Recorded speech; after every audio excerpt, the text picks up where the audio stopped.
Bom dia! Hoje é quinta-feira, 16 de abril, e a partir de agora você fica bem informado de um jeito único.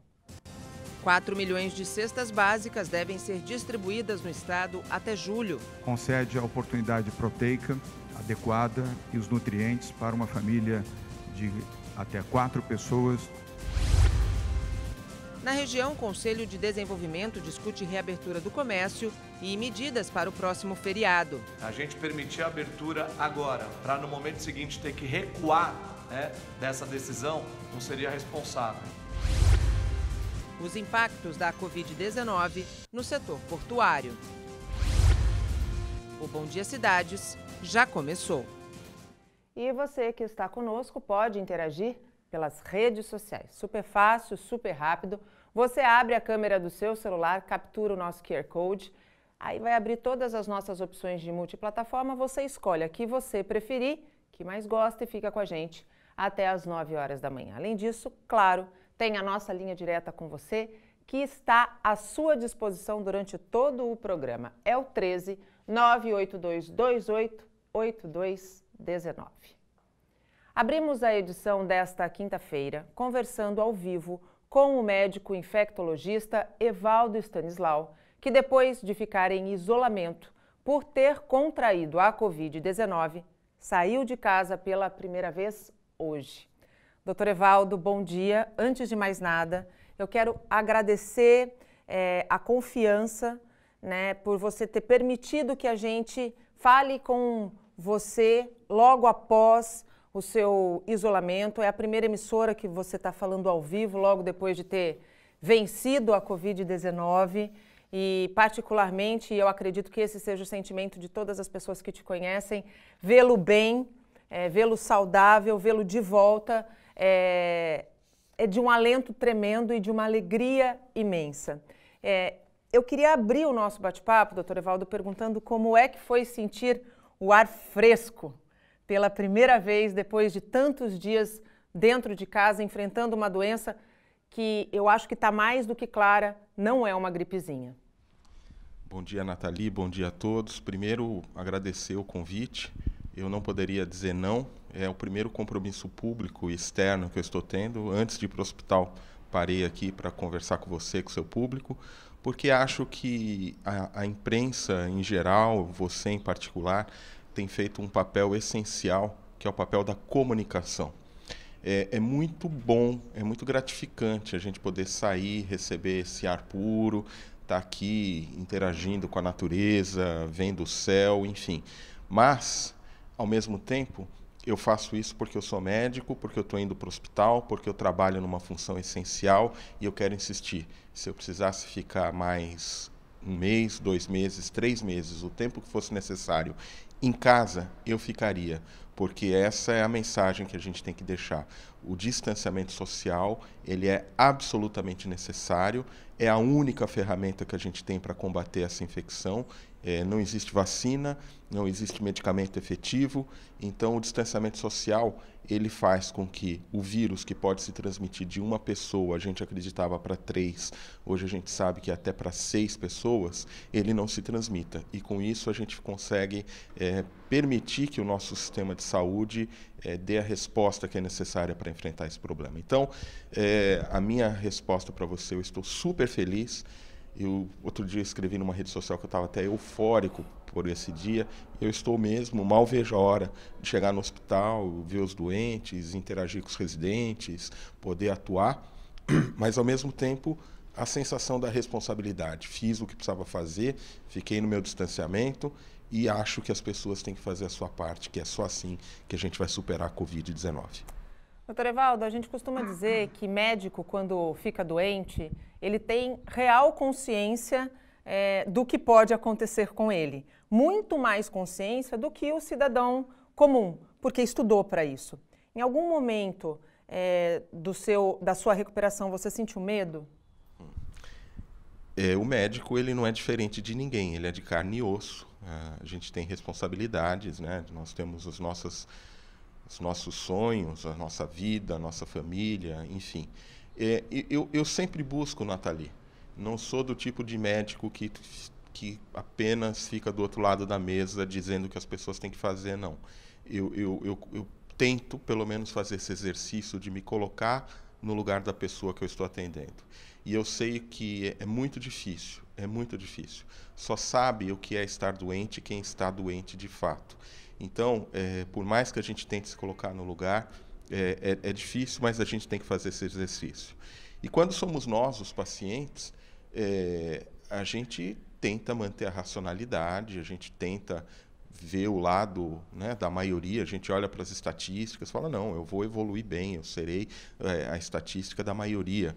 Mas é evidente que, conhecendo todas as complicações da doença, todos os riscos da doença, vem, sim, uma preocupação, não diria medo, eu diria uma preocupação de que a gente pudesse ter um desfecho desfavorável, como, infelizmente, muitos estão tendo, não é? Então, sim, eu não diria que foi medo, mas eu diria que foi preocupação, porque, afinal de contas, eu sou de carne e osso. Quando veio essa preocupação? Sobretudo porque a gente sabe que a doença ela tem fases evolutivas. Exato. E quando eu estava já com 5, 6 dias de sintomas e fui fazer um exame de controle, vi ali uma pequena pneumonia e tal, aquele momento para mim foi muito marcante, né? Realmente foi um momento de atenção máxima, eu tinha uma sintomatologia bastante exuberante naquele ponto, mas felizmente os dias passaram, eu fui monitorando o meu quadro clínico, tenho conhecimento técnico para isso, tenho minha esposa que é médica que me ajudou nisso, tinha um colega infectologista, meu grande amigo, o professor Esper Callas, da Universidade de São Paulo, me acompanhando.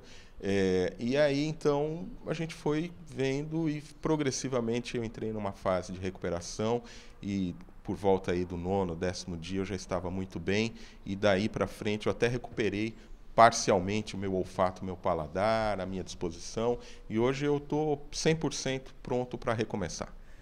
Eu queria perguntar justamente isso para você, Valdo.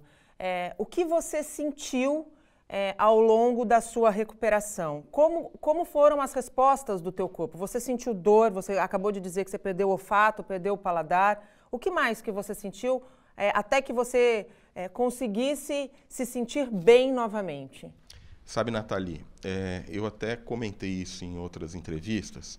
Eu estava lendo outro dia um artigo no New England Journal of Medicine e lá eles diziam assim, descrevendo um médico, que o médico está no hospital, de repente ele começa a sentir um cansaço, tem uma tossezinha, tem uma dor muscular, até uma febrezinha, mas ele fala, não, isso é o cansaço do dia a dia, estou trabalhando muito, e não se dá conta que ele mesmo pode ser um caso. Foi exatamente assim comigo. Eu trabalhando normalmente, trabalhando bastante, como sempre, e de repente eu senti uma tossezinha. No primeiro momento eu falei, não, isso não é nada. Essa tossezinha ela veio depois acompanhada também de um certo mal-estar. E a tosse se intensificou. E eu sei que no final do dia, na noite, né, da quinta-feira, já de 2 semanas atrás, eu estava absolutamente destruído. É como se eu tivesse sido atropelado por um caminhão. Foi uma expressão que eu usei. Muita dor muscular, muito mal-estar, muita tosse. E aí eu pensei, de fato, eu posso ser um caso suspeito de Covid. Me isolei e passei, então, a me tratar e me cuidar como um caso suspeito. Nos dias seguintes, eu tive a sensação de febre. É um cansaço extremamente importante. Eu cansava ao falar, eu cansava com atividades muito corriqueiras, a dor muscular é muito marcante.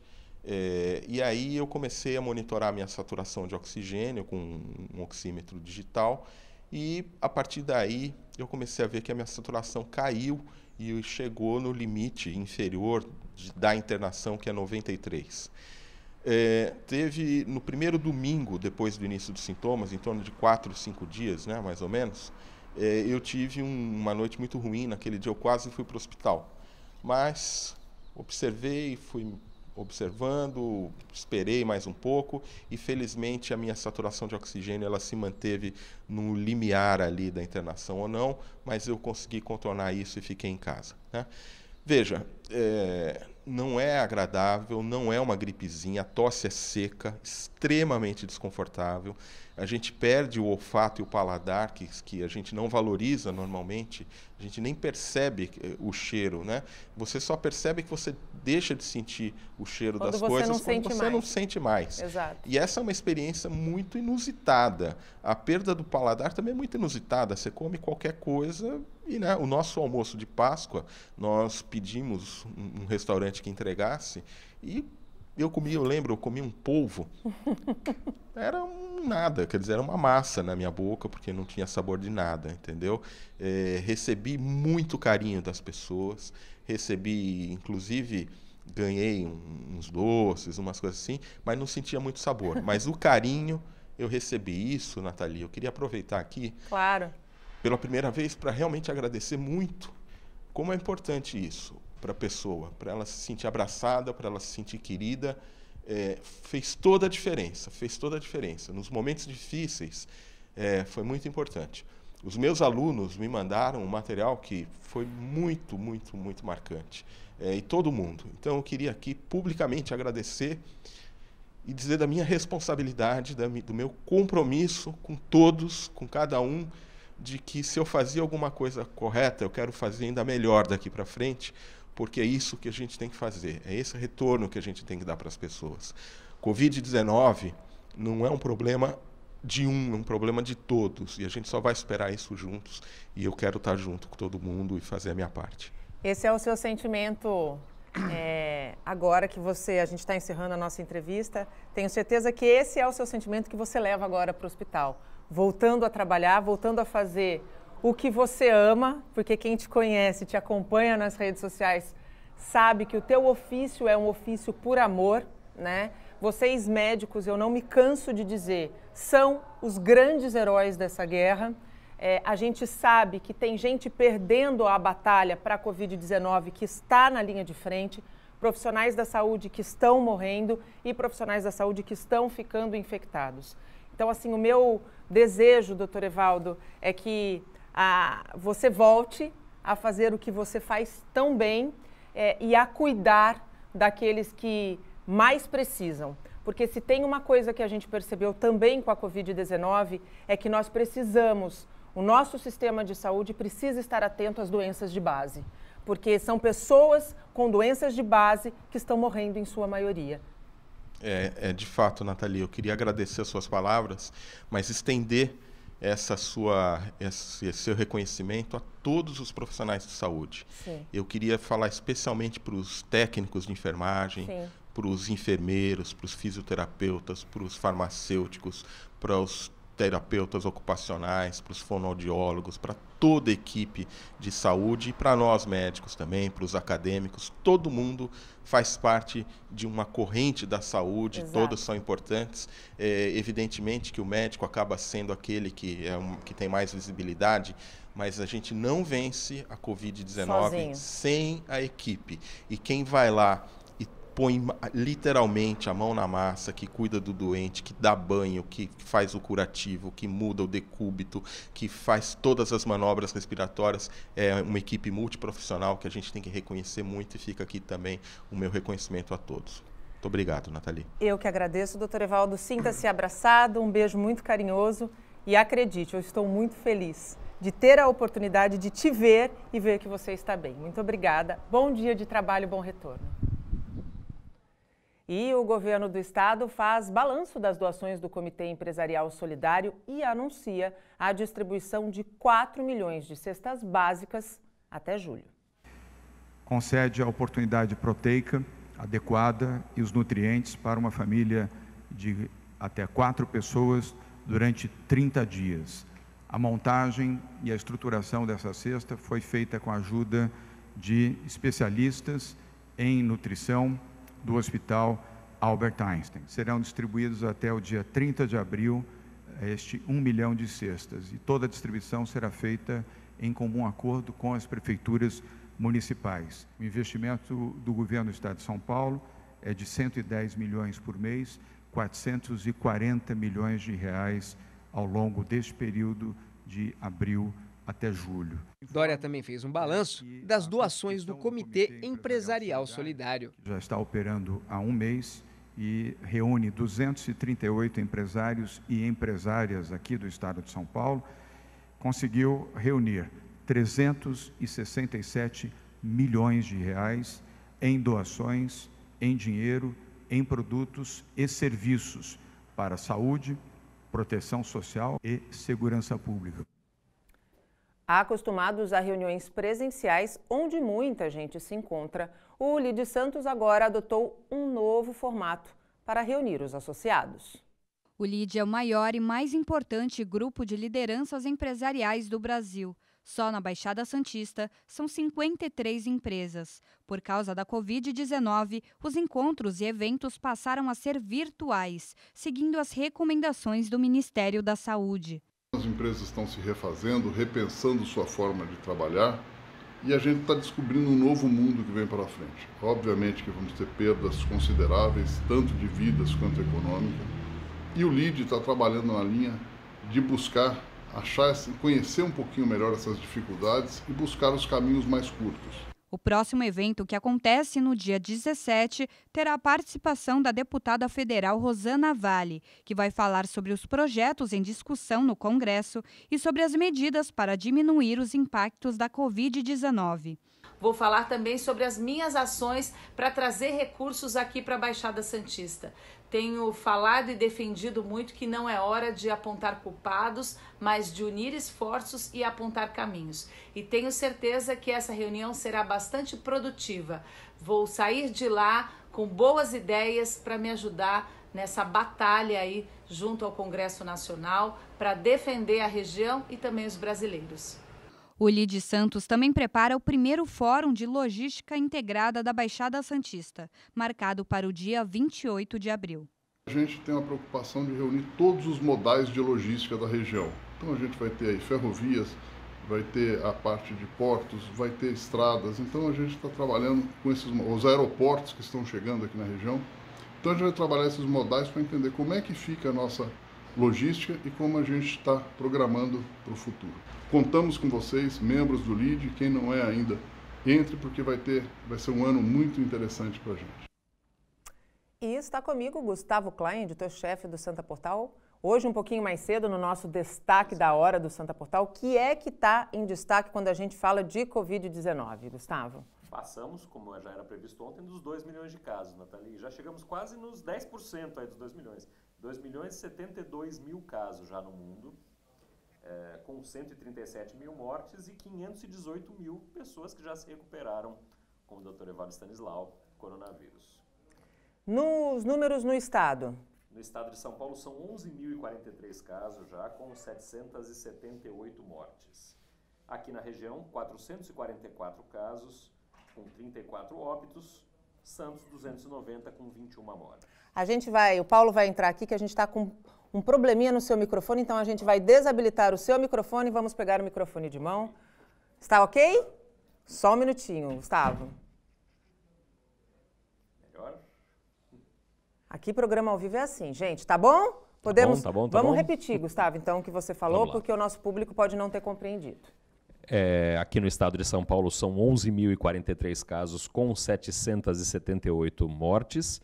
Aqui na Baixada Santista, 444 casos e 34 óbitos. Em Santos, 290 com 21 mortes. Ontem, no finalzinho aí do dia, comecinho aí da noite, nós recebemos da Prefeitura de Santos, o que foi inclusive confirmado no link do Caderno Regional pelo secretário Fábio Ferraz, o índice proporcional de incidência da Covid-19 em Santos. Não é 5, Fábio Ferraz disse 6 vezes maior. Isso significa que cerca de 64 pessoas para cada 100 mil habitantes. Exatamente, e 3 vezes maior do que a média do estado de São Paulo também. Que é o centro da epidemia. Que é o centro da epidemia.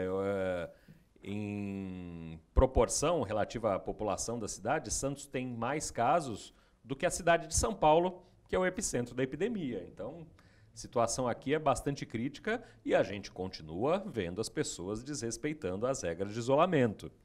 Infelizmente. A perspectiva é que esse número aumente, as pessoas precisam se conscientizar. Gustavo, falando em conscientização, a gente vai exibir aí ao longo do Bom Dia Cidades a reunião do Condesb, né? Ontem o Condesb mais uma vez se reuniu e entre as medidas o foco está no próximo feriado aí de 21 de abril, que é uma emenda grande, sim, né?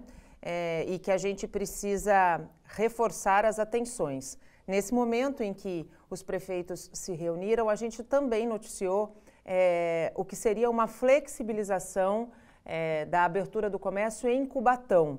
A gente entrou em contato com a assessoria da prefeitura, que tentou explicar que, ao contrário, né, não foi uma flexibilização, foi a normatização de regras para que a cidade deixe o ranking ruim, que é a do menor índice de isolamento em toda a nossa Baixada Santista, né?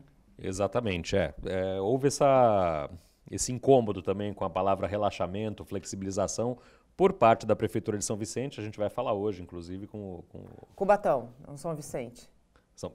Cubatão e Praia Grande. Nós vamos falar lá com o prefeito Alberto Mourão, né? Exatamente, ao vivo. Eles estão encarando como um estabelecimento de regras, que as regras já eram essas, mas não estavam ali muito bem definidas, então todos os comércios haviam fechados. Em Cubatão, os funcionários vão precisar usar máscaras, deve ter álcool gel disponível tanto para os clientes quanto para os funcionários. Deve ter um funcionário em cada comércio responsável por normatizar esse distanciamento de pelo menos 2 metros entre um cliente e outro. E as máquinas de cartão de débito, cartão de crédito, têm que ser higienizadas logo após o uso. Falando um pouquinho agora na esfera federal, novo capítulo da novela Mandetta. Ontem, Mandetta deu uma entrevista coletiva naquela tradicional reunião de ministros. Disse que a equipe dele só sai quando todos saírem, né? Mas também, no final da noite, ele atendeu uma revista e disse que não tem mais clima, que não tem nem mais força para continuar nessa batalha aí que já dura 60 dias, onde um diz uma coisa e outro diz outra, e está bastante desgastante. Ele está sendo elegante e comprometido como ele sempre foi. Ele diz que já recebeu inclusive telefonemas de vários candidatos ao cargo dele, que ele vai permanecer no ministério, ele e toda a equipe, durante essa transição para o novo ministro, mas é claro, é questão de horas. Talvez hoje mesmo já seja anunciado aí o substituto ou a substituta do Mandetta. Vamos terminar o nosso bate-papo hoje mais rápido, dando a informação de que hoje começa a segunda etapa de vacinação da gripe H1N1. Isso, começa a segunda etapa. Essa segunda etapa é para profissionais da área da educação, para maiores de 60 anos e para portadores de doenças crônicas. Vale lembrar que os que eram atendidos na primeira etapa podem continuar se vacinando nesse momento. Quem não se vacinou até agora, que são profissionais da área da segurança pública, guardas municipais, policiais militares, policiais civis e bombeiros, e também profissionais da saúde. Profissionais da área da saúde, perdão. Muito obrigada, Gustavo. Até amanhã, Natalia, viu? Até amanhã. Confira agora como fica o tempo nesta quinta-feira. O dia amanhece parcialmente nublado em Santos e as temperaturas ficam entre 20 e 28 graus. O mesmo cenário acontece no Guarujá, onde o sol estará presente entre nuvens ao longo do dia. A mínima será de 20 e a máxima de 28 graus. Em Cubatão, o tempo estará bom e não há previsão de chuva. As temperaturas giram entre 20 e 29 graus. Em São Vicente, o dia será ensolarado, máxima de 29 e mínima de 20 graus. As temperaturas variam entre 21 e 29 graus em Praia Grande. O tempo será bom e com poucas nuvens. Em Mongaguá, a quinta-feira será de sol e as temperaturas ficam entre 20 e 29 graus. E agora, informações atualizadas do sistema de travessia de balsas. Neste momento estão em operação 4 embarcações. O tempo de espera de ambos os lados é de 10 minutos. A capacidade de veículo é de 440 veículos por hora. Em São Sebastião e Ilhabela são 2 balsas, 30 minutos de cada lado. Em Bertioga e Guarujá, uma embarcação, 30 minutos de cada lado. Indo lá para o Vale do Ribeira, Iguape, Jureia, Cananéia, Ilha Comprida, Cananéia e Continente. Em cada um desses trechos, o tempo de espera é de 30 minutos e uma embarcação. Santos e Vicente de Carvalho tem 3 embarcações para fazer a travessia de barcas, 12 minutos de espera. E no sistema Anchieta Imigrantes, o motorista encontra todas as rodovias com tráfego tranquilo. O tempo está encoberto, mas a visibilidade é boa. A operação neste momento é de 5x5 e está normal. A gente agora vai direto para São Vicente conversar com o repórter Fabiano Roma. A gente dá uma pausa nas notícias da Covid-19. Ele está na Ponte dos Barreiros e vai mostrar para a gente como anda a recuperação das 52 estacas da estrutura. Fabiano, bom dia. Afinal, a gente tem compromisso de acompanhar assuntos que são diferentes da Covid-19 e que são extremamente importantes para a população da nossa região. E a gente não pode esquecer da Ponte dos Barreiros, que vem aí causando um tremendo transtorno aos moradores da área continental desde novembro do ano passado. Como é que estão as obras, as reformas aí da recuperação das estacas? Bom dia, Nathalie, para você. Bom dia para quem nos acompanha aqui pela Santa Cecília TV. Você disse muito bem, Nathalie, a gente tem compromisso. A gente está acompanhando essa situação desde o início. A gente tem uma postura crítica, mas quando tem boa notícia, a gente tem que dar também. Porque as obras começam daqui a pouquinho, às 9 da manhã. Finalmente, as 52 estacas vão começar a ser reparadas. Vai ser um trabalho complicado, mas quem vai explicar isso pra gente é o secretário de Obras Particulares, Eliseu Cação, que também está acompanhando essa novela desde o comecinho, né, secretário? Bom dia para o senhor. A gente tem uma visão privilegiada, dá para ver o canteiro de obras, a gente percebe que está tudo montado, tem alguma movimentação, mas 9 da manhã começa a concretagem. Como é que vai ser o processo? Bom dia, Fabiano, bom dia, Nathalie, telespectadores da TV Santa Cecília. Você bem disse, foi uma novela que a gente está chegando ao final feliz. Hoje é um dia marcante, é o dia que vai ser feita a concretagem da primeira estaca. A gente tem ideia de tentar nessa semana fazer 6 estacas e a perspectiva é nós estarmos fazendo 10 estacas por semana. A previsão é que em 70 dias nós possamos estar com toda a obra concluída. Além dessas 52 estacas, temos mais uma travessa e 4 vigas que também estão em estado crítico, que também vão ser reparadas.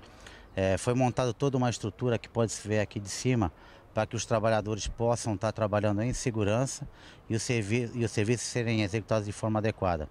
Como a gente já tinha conversado anteriormente, algumas vezes nós tínhamos falado aqui na TV Santa Cecília, realmente tem todo um acompanhamento técnico muito rigoroso.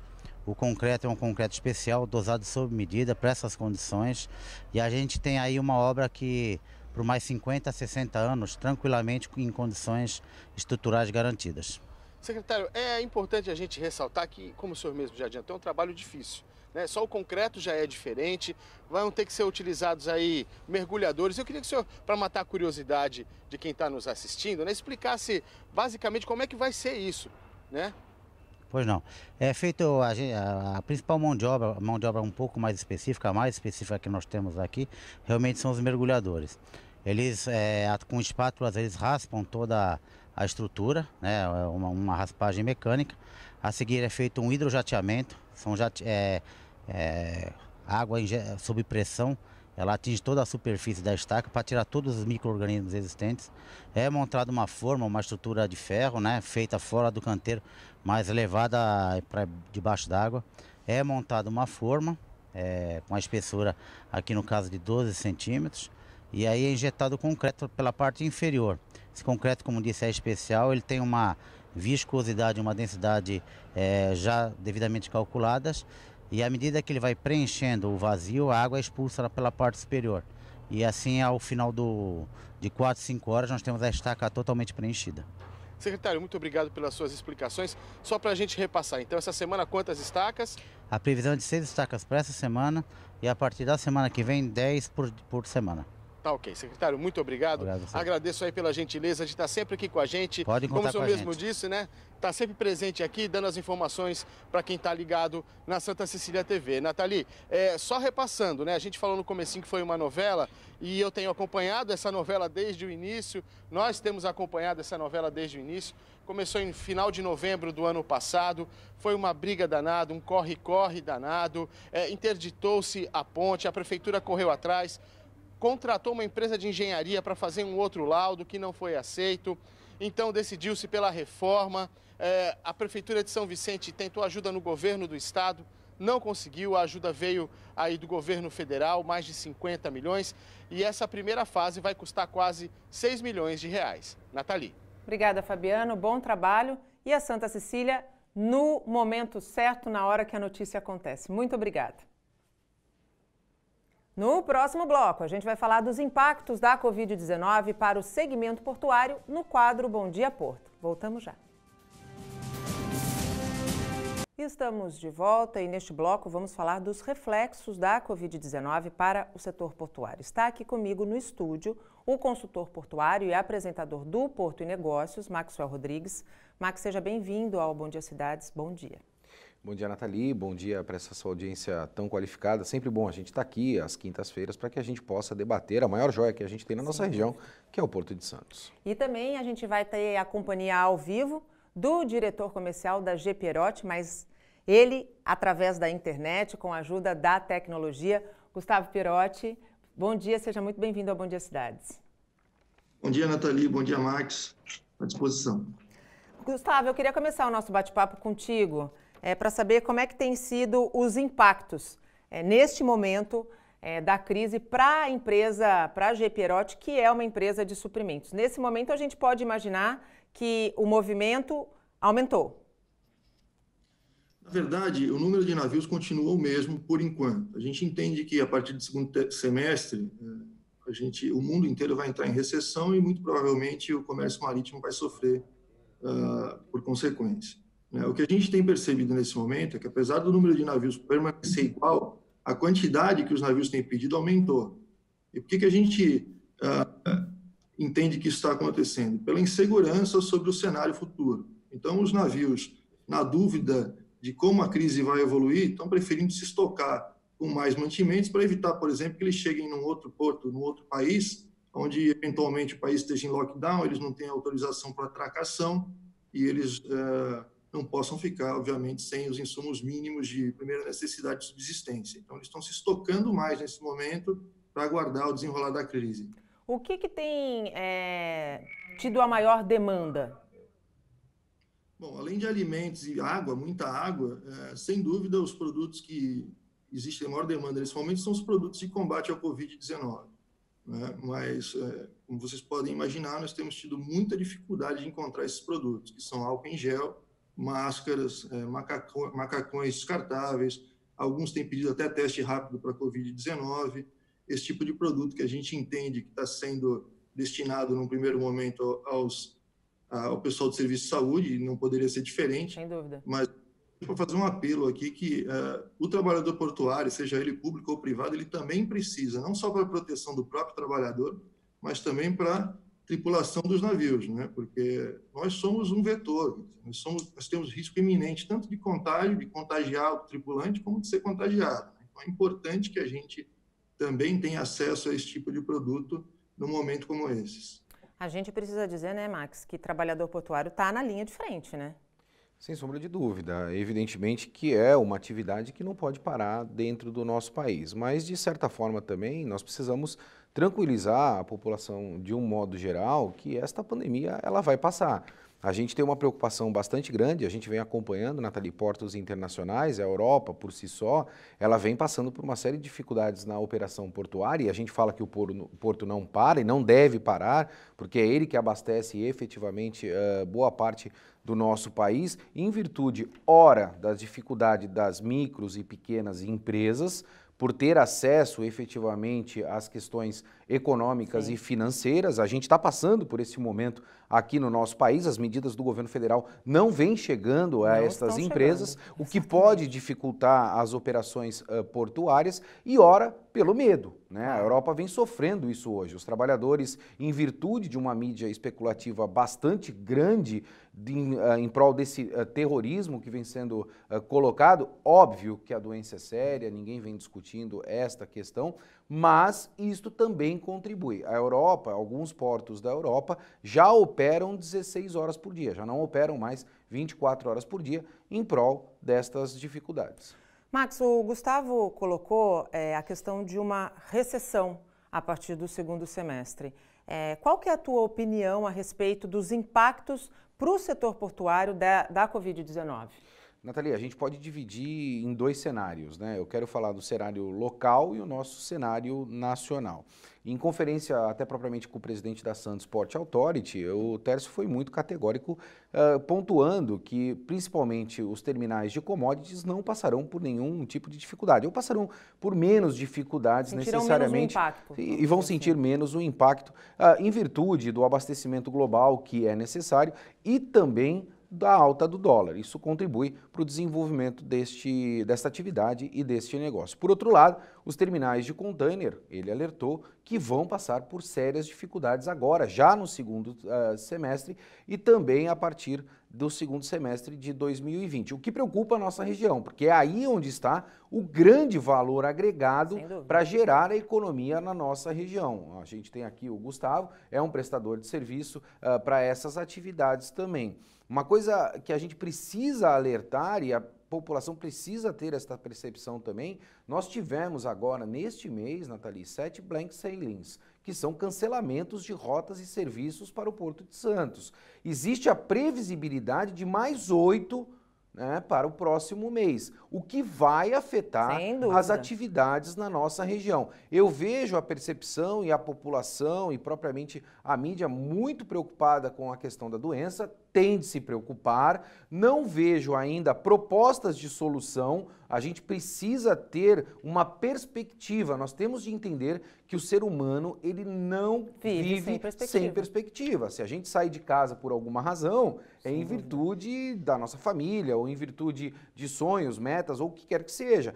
Por mais que não seja possível fazer exercício de futurologia, principalmente também no segmento portuário, alguma perspectiva deve ser dada para que a pessoa possa apontar em alguma direção. Na questão das médias e pequenas empresas, o setor portuário por si só, e eu venho defendendo isso, precisa fazer um movimento em virtude da contribuição para estas empresas, porque estas empresas, além de fornecerem serviços para o setor portuário, o Gustavo está aqui, é um grande exemplo disso, essas empresas possuem capital intelectual. Você não monta uma empresa igual a do Gustavo do dia para a noite, tem um capital intelectual monstruoso envolvido ali para que ele possa ter a permissão e as autorizações para a prestação de serviço ao Porto de Santos. Então, isso é muito preocupante, não só para um médio curto, mas para longo prazo também. E eu não vejo ainda o próprio setor debatendo estas questões, Nathalie.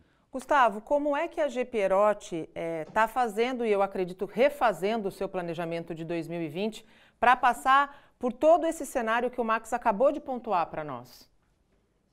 Bom, o nosso planejamento estratégico está sendo revisado quase que diariamente nessa crise, né? Uma loucura. A gente tem feito medições diárias, estamos vivendo um dia após o outro, mas não tenha dúvida que o planejamento já foi impactado já no início da pandemia. Eu te dou um exemplo prático disso. A temporada de navios de cruzeiro foi cancelada praticamente um mês antes do final, né? Nós somos também abastecedores dessas companhias, tínhamos um planejamento de continuar atendendo, tínhamos estoque já provisionado para esses abastecimentos, e isso do dia para a noite foi encerrado. Essa mesma temporada que foi encerrada precocemente, a gente não sabe nem se vai acontecer a partir de outubro, novembro, né? Então, a gente ainda depende do desenrolar da crise para entender de que maneira que a gente vai agir, né? E isso tem sido medido dia a dia. E o impacto nos navios cargueiros já foi falado amplamente pelo Max e por mim também um pouquinho no início da minha fala, né, que a gente deve sofrer a partir do segundo semestre algumas perdas, em que pese os navios de commodities, como bem pontuou o Max, vão continuar chegando e saindo praticamente na mesma proporção. Gustavo, muito obrigado pela tua participação aqui conosco, pela disponibilidade de nos atender. O meu desejo é para que esse impacto, que vai ser grande, possa ser absorvido da melhor maneira possível, porque não é só capital intelectual, nós temos pessoas que trabalham dentro, por exemplo, da GE Pierotti, que são arrimos de família, são pais, são mães de família, que precisam ter os seus empregos preservados. Muito obrigada, viu?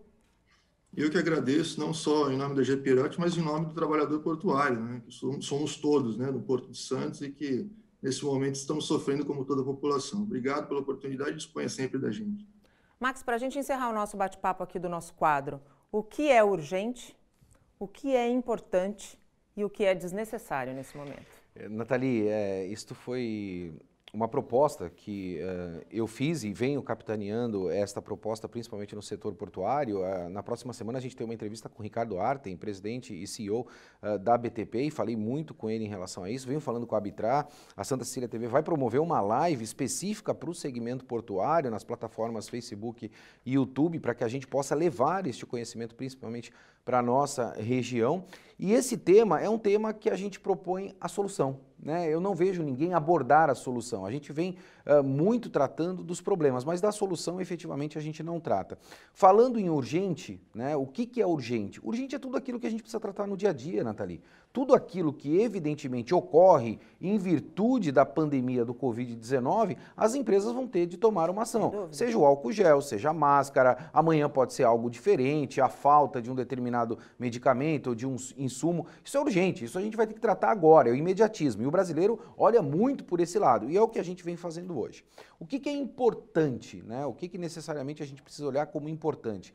Principalmente as medidas que o governo federal vem adotando para proteger empregos e para proteger médias e pequenas empresas. Se nós olharmos isto de uma maneira e com uma atenção devida para que estas medidas cheguem efetivamente à ponta, que não vem chegando. Não está chegando. Um grande exemplo é a questão do CPF, né? Olha que grande absurdo, né? Então, assim, tiveram que adotar outras medidas para que essa medida chegasse. E para as médias e pequenas empresas também. O spread bancário ainda continua existindo, os juros são altos e as empresas de médio e pequeno de porte precisam de fluxo de caixa para passar por essa crise. Sem fluxo de caixa não vai passar. Então, precisamos olhar isto e reivindicar para que isso efetivamente ocorra. O que é desnecessário, Nathalie? Desnecessário é a gente continuar com esse compartilhamento de fake news absurdo, onde as pessoas gastam muito tempo debatendo estas questões e se contaminando com isso. Não é só no setor portuário, mas em outros setores também. Dúvida. E também, né, deixar de lado e parar de ouvir aqueles grandes engenheiros de obra pronta que a gente conhece. Ou seja,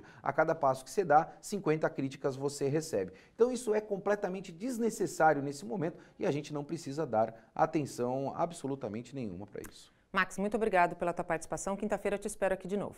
Estou à disposição toda quinta-feira aqui junto com você no Bom Dia Cidade. E a gente vai para um rápido intervalo. Na volta a gente conversa ao vivo com o prefeito de Praia Grande sobre as medidas de isolamento social na cidade. Alberto Mourão vai esclarecer o que pode ou não funcionar no município, além de outros temas. Voltamos já. Estamos de volta, agora são 8h49. A gente vai seguir falando da quarentena, mas agora especificamente na nossa região. Essa semana, o prefeito de Praia Grande publicou na sua rede social uma lista com o que podia ou não funcionar na cidade. Entre os segmentos, há muitos que estavam com as portas fechadas. Para esclarecer esta questão, a gente vai conversar ao vivo, também de maneira remota, assim como fizemos com o Gustavo Perotti no bloco anterior, com o prefeito Alberto Mourão. Prefeito, muito bom dia, muito obrigado por nos atender. Bom dia, Nathalie. Bom dia, população da Baixada Santista e, em especial, população da Praia Grande. Prefeito, o que pode abrir e o que não pode na cidade? Para a gente acabar de vez com todas as dúvidas que possam existir. Nós fizemos, na verdade, um esclarecimento, uma nota técnica, vamos dizer assim. Borracheiro, por exemplo, tem que continuar funcionando. Não dá para você manter delivery, né, de manter drive-thru, você estimular esse comércio sobreviver, bares, restaurantes, que podem ter a sua parte de cozinha funcionando e fornecendo, né? E, de repente, o entregador que tem um pneu furado não consegue consertar o pneu porque não se proíbe o borracheiro. Então, a interpretação é equivocada. Quebrou essa moto, onde vai consertar? O mecânico vai consertar. Precisa de uma peça, vai ligar na loja de autopeça que está fechada, na verdade ela não recebe no balcão, e ela vai entregar a peça para ele. Então, a gente, é para manter a logística funcionando. Porque havia um exagero nessas situações. Padaria fechada na periferia, porque a interpretação de que ele não podia funcionar, ele entendeu assim, né? Não todos.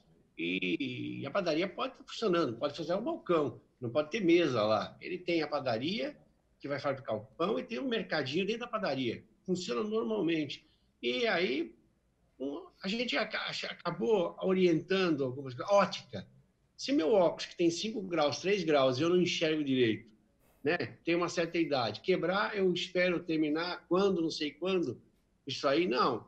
Para uns, o óculos é essencial. Não você vai lá na ótica para comprar óculos de sol, óculos modernos, não. Vai ligar, vai marcar e vai agendar para fazer o seu óculos, que é uma necessidade de saúde. É nesse sentido, não é no sentido de abrir para o público.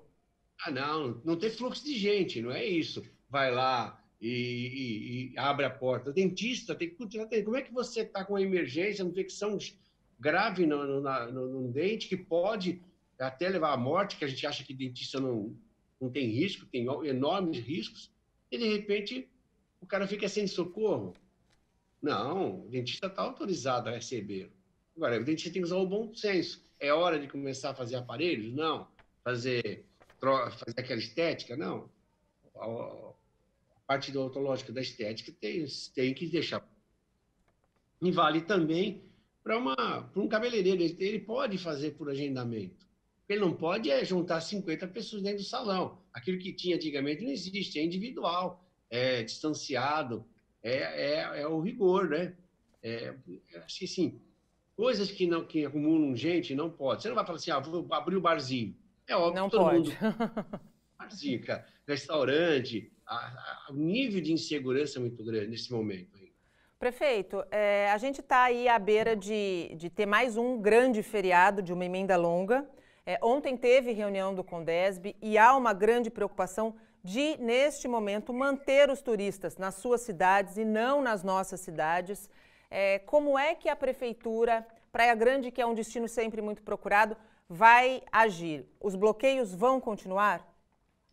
Eu acho que tudo que vem na pressão, não vem na consciência coletiva, ela é muito ruim, né? A gente falta para o país muita cidadania, muito entendimento, muita reflexão. Eu quero falar assim porque eu tenho procurado fazer orientação ao veranista. Ele é importante para a gente, ele é muito importante. Ele agita a economia da região e da cidade, especialmente Praia Grande. E um processo que eu tenho feito é de bloqueio na entrada dos bairros, da chegada, orientando as pessoas que não têm necessidade de vir da cidade, porque vão ver o apartamento para ver se tem alguma coisa acontecendo, que retornem ao local onde moram, nesse momento, para fazer o seu isolamento, a sua quarentena no bairro ou na cidade de onde vieram. E que eles serão sempre bem-vindos, né? É importante entender isso, não ser agressivo. Sem dúvida. Porque quando queremos uma visita, né, a gente chama, joga flores, depois a gente quer tratar eles mal, a gente vai pagar a conta muito pesada. Então, eu tenho sido orientador. E eu fui dizer para você que eu tenho a felicidade de dizer que é muito pouco. A gente teve um feriado sem ninguém no calçadão, vazia a cidade. Infelizmente, né? Não era isso que nós queríamos estar vivendo a vida normal, mas tivemos a felicidade de dizer o seguinte: eu acho que não vamos ter problema no próximo feriado também, não. As pessoas estão entendendo isso. E o governador também fez uma campanha institucional pedindo para as pessoas não saírem de casa nem nos feriados. A quarentena decretada pelo governo do estado segue até o próximo dia 22. Na sua percepção, é a sua opinião que eu estou perguntando, prefeito. O senhor acredita que haja uma nova prorrogação? Ele não vai manter o estado de liberação geral, não. Não acredito nisso. Os números vão crescer. Eu acho que ele vai prorrogar até o dia 11, como o mundo está fazendo. Os números vão aumentar, porque nós estamos subnotificados. Exato.